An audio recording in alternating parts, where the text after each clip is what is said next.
SCP-001 Dr. Mann's Proposal, The Spiral Path. Object Class Embla. Containment Procedures. SCP-001 is contained on the grounds of Site-0 in Upstate. A fence has been constructed around the perimeter of SCP-001's observed effects. In addition to Site-0's security, no fewer than 5 armed guards are to be present at all times to prevent unauthorized entry. The adjoined physics laboratory will be manned at all hours, studying any anomalies. A small metal plaque bearing an inscription will be maintained in good condition. Any damage is to be immediately reported to maintenance. Description: SCP-001 is a circular gravel path in a wooded area. When traveled in a counterclockwise direction, the trail is continuously uphill even after reaching the original point. When traveled in a clockwise direction, the trail shows the same amount of uphill and downhill travel as expected. Level 5 clearance is required to access SCP-001's experiment log. New members of Overseer Council are required to read Document 001-05. Document 001-05. If you're reading this, then congratulations. One of us has died. Something killed one of us. A monster, perhaps, or a rival from the GOC. Or maybe we just got a little too close to the flame, like Aaron. Not old age, of course. We took care of that, didn't we? Anyway, one of the old guard is gone. Maybe Jason. Maybe Agnes. Maybe me. Hell, I'd be surprised if I wasn't the next one to die. I always was the most expendable. I'm going to write this to you as though you were a human being. It will be the last time anyone extends you the courtesy, so I hope you appreciate it. Whoever you are, whatever you did before, you must have been high-ranking when you were pulled into this.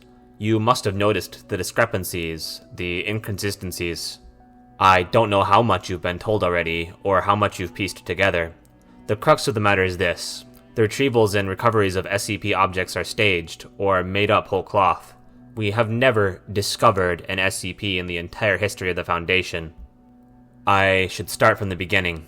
Let me tell you a story. Aaron Siegel was a physicist studying at Cornell in 1891. He was a truly gifted individual, and had his life taken a different path, I believe his name would be there with Edison, Einstein, and Hawking. I knew him very well.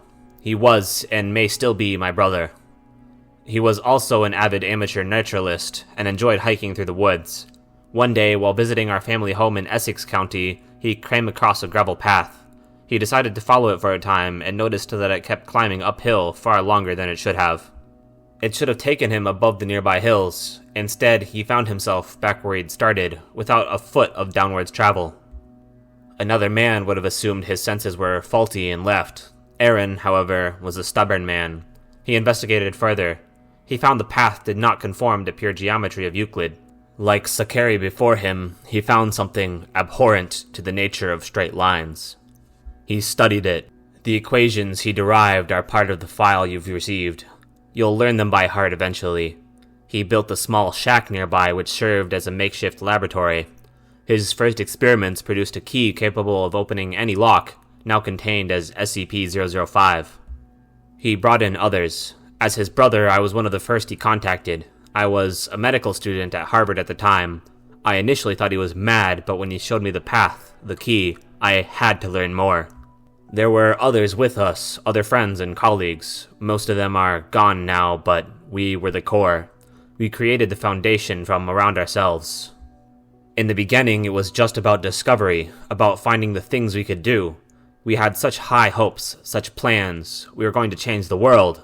We were going to save it from itself. We could feed the hungry, shelter the homeless, heal the sick and dying. Thomas Carter found us money. We were none of us poor, but we ran through our fortunes quickly. Thomas used his connections on Wall Street and in Washington to fund us. He showed them the least of what we could do, and promised heaven against the threat of hell.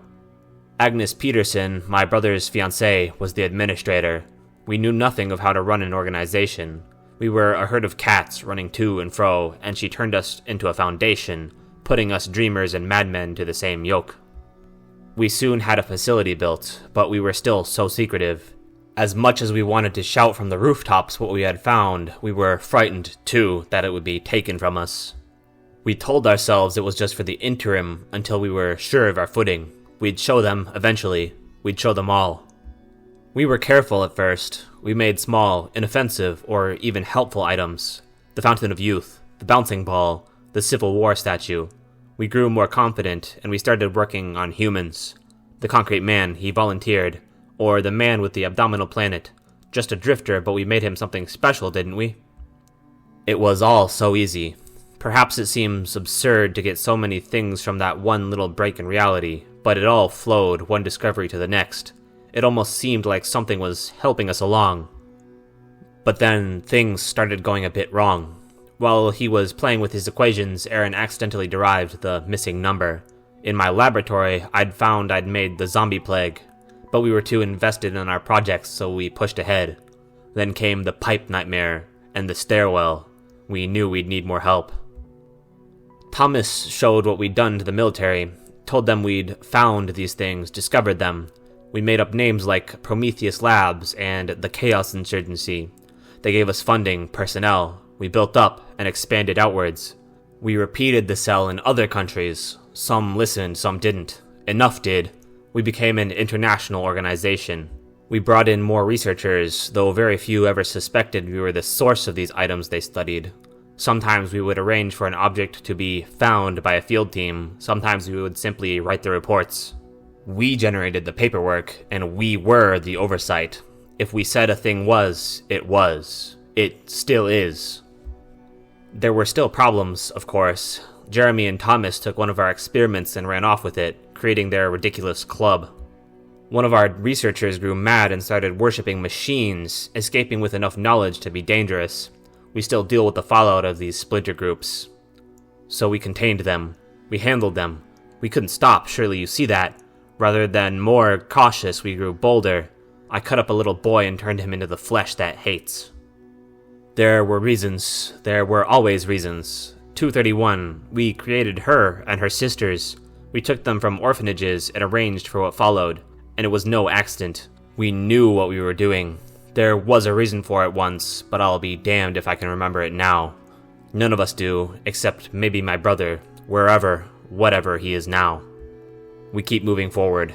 Even after Abel, after the blood pond, after that damnable reptile, we still move forward with our work. What else can we do? Our only hope to survive the events we've set in motion is to understand better, to learn more. We're on the back of a terrible beast, and if we try to jump off now, we'll be crushed underneath. But that's not what frightens me, and it isn't what should frighten you. We've maintained our foothold for over 100 years. The things I really worry about are the anomalies we didn't create. No, I was telling the truth the first time. We didn't discover any of them. But some of them, they aren't our work. They just were one day. They were in containment, and they'd always been in containment. Don't you see? We're not in control anymore. We never were. End file.